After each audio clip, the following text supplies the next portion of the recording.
భాగవతంలో పోతన గారు చమత్కారమైన మాట అంటారు. నాలో ఉన్న పదార్థాన్ని నేనంటూ ఉంటాను. నేను ఈ నేనుకి ఏది కష్టమో ఆ నేనుకి అదే కష్టం. నన్ను తేలు కుట్టిందనుకోండి ఏ కష్టమో ఆ నేనుకి అదే కష్టం, ఆవిడికి కుట్టిన. కానీ నువ్వు అని నాలో ఉన్న నేను అవతల వారిలో నువ్వు అనిపిస్తుంది. ఈ నేనుకి నువ్వుకి మధ్యలో పెద్ద సముద్రం. నేననేటప్పటికి ఇది బాగుండాలి, నువ్వు అనేటప్పటికి అలా పోయినా పర్వాలేదు.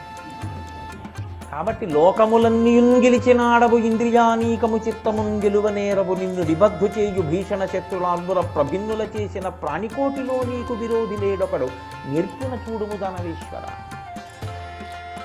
నాన్న ఎల్ల శరీరధారులకు ఇల్లుని చీకటి నూతి లోపలం త్రెళ్ళక వీరు నేనును మతిభ్రమణంబున భిన్నులై ప్రవర్తిల్లక సర్వమున్నాదని దివ్యకళామయమంచు విష్ణునందుల్లము చేర్చి తారడవి నుండుట మేలు నిశాచరాగ్రణి అంటాడు ప్రహ్లాదుడు హిరణ్యకశిపుడిని ఉద్దేశించి. నువ్వు నేను కాదు, ఒక్కసారి నీలో ఉన్న నేనుని అవతల వారిలో ఉన్నటువంటి నువ్వులోకి పెట్టు.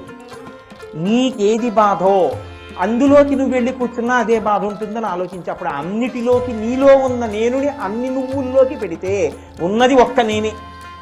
అప్పుడు ఉన్నది ఒక్కటే పదార్థం, ఆ పదార్థం తప్ప ఇంకోటి లేదు. ఆకలేసినప్పుడు నాదే బాధో కుక్కది అదే బాధ, ఆ జీవుడిది అదే బాధ. దాహంతో నాదే బాధో కుక్క దాహానికి అదే బాధ. కానీ ఆ నువ్వు నేను మధ్యలో దాని బాధని గమనించలేనటువంటి అజ్ఞానములో పడిపోవడం అనేటటువంటిది సంభవిస్తాం. కానీ నేను ఇలా చెప్పాను అనుకోండి బాగానే ఉంటుంది, కానీ నేనే ఆ స్థాయిలో ఉపన్యాసం అయిపోయిన తర్వాత నిలబడతానా అంటే అనుమానాస్పదమే.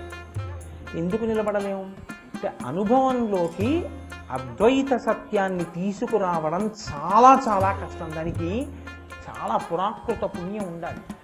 ఉన్నవాడికి తప్ప జ్ఞాని అంతటా ఉన్నది ఒక్క పరబ్రహ్మమే అన్న సత్యము అనుభవములోకి రావడం చాలా కష్టం. మరి అనుభవంలోకి రావడం కష్టం కదండి, అలా అంతటా ఉన్నది ఒక్కటే అని అనలేను కదా, కాబట్టి ఇంకా దాని ప్రయత్నం నాకెందుకని వదిలేయకూడదు. అది చేరుకోవడానికి నిచ్చెన ఒకటి తెచ్చి శంకర భగవత్పాదులు మనకు ఏర్పాటు చేశారు.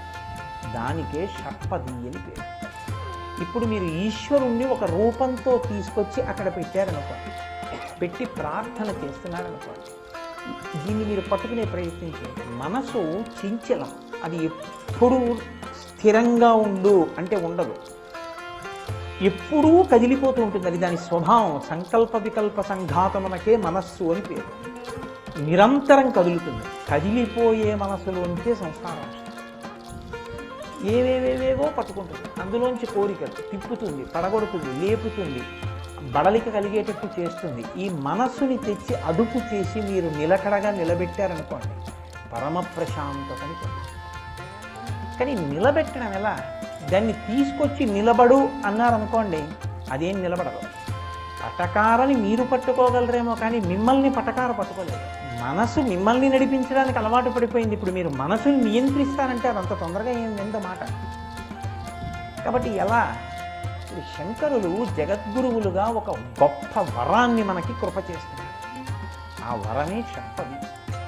ఈశ్వరుణ్ణి తీసుకొచ్చి ఒక రూపంలో అక్కడ నించోపెట్టి మీరు ఆ రూపం వంక తిరిగి ప్రార్థన చేయడం మొదలు పెడితే ముందు మనసు ఏం చేస్తుందంటే ఆ రూపాన్ని పట్టుకునే ప్రయత్నం చేస్తుంది. అందుకొచ్చింది విగ్రహారాధన అన్నది. విగ్రహమును ఆరాధించడం కాదు, విగ్రహముగా ఈశ్వరుణ్ణి ఆరాధించడం. అది ఎప్పుడు జ్ఞాపకం పెట్టుకోవాలి. విగ్రహమును ఆరాధించడం విగ్రహారాధన కాదు, విగ్రహముగా ఈశ్వరుని ఆరాధించుట. అందుకే సగుణా నిర్గుణాసాత ద్విధా ప్రోక్త మనీషిభి సగుణ రాగిభిసేవ్య నిర్గుణాతు విరాగిభి అంటాడు వ్యాసుడు దేవీ భాగవతంలో. మనసు పట్టుకోవడానికి ఒక రూపం ఉందనుకోండి, మనసు పట్టుకుంటుంది.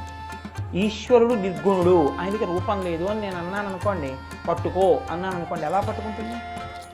ఓ రూపం లేదు పట్టుకో అంటే పట్టుకోలేదు. ఒక రూపాన్ని ఇచ్చారనుకోండి పట్టుకుంటుంది. అందుకని ఈశ్వరుడు ఏ రూపాన్నైనా తీసుకుంటుంటాడు. ఎందుకు తీసుకుంటాడంటే ఒక్కటే కారణం. ఆయనే చెప్పాడు, పరిత్రాణాయ సాధూనాం వినాశాయ చతుష్కృతాం ధర్మ సంస్థాపనార్థాయ సంభవామి యుగే యుగే. ఒక ఆయన అంటాడు, నేను ఇలా అయితే ఇటువంటి రూపం లోకంలో ఉండదు కాబట్టి నేను అటువంటి రూపం ఉంటే దాని చేతిలో చచ్చిపోతానంటే. గాలిన్ కుంభిని అగ్ని అంబువల ఆకాశస్థలిన్ దిక్కులన్ రేలన్ ఘస్రమలం తమప్రబల భూరిగ్రాహ వ్యాళాదిత్య నరాది జంతు కలహం వ్యాప్తిన్ సమస్త్రాస్త్ర శస్త్రాలిన్ మృత్యువు లేని జీవనము లోకాధీశ ఇప్పించవే. రాత్రి కాదు, పగల కాదు, ఇంట్లో కాదు, బయట కాదు, తడిసిన దాంతో కాదు, పొడి దాంతో కాదు, బతికున్న దాంతో కాదు, చచ్చిపోయిన దాంతో కాదు, పైన కాదు, కింద కాదు, ఇంట్లో కాదు, బయట కాదు, నరుడు కాదు, మృగం కాదు, అలా ఉంటే దాంతో చచ్చిపోతానంటాడు. అలాంటిది లేదు కదా. ఇప్పుడు ఆయన ఏం చేస్తాడు? వేదాహమేతం పురుషం మహాంతం ఆదిత్యవర్ణం తమసస్వపారే సర్వాణి రూపాణి విచిత్య ధీర నామాని కృత్వాభివదం యదాస్తే. ఇటు ఒక పక్కన రాక్షసుల్ని శిక్షించాలి, అధర్మాత్ముల్ని, నమ్ముకున్నవాణ్ణి నిలబెట్టాలి.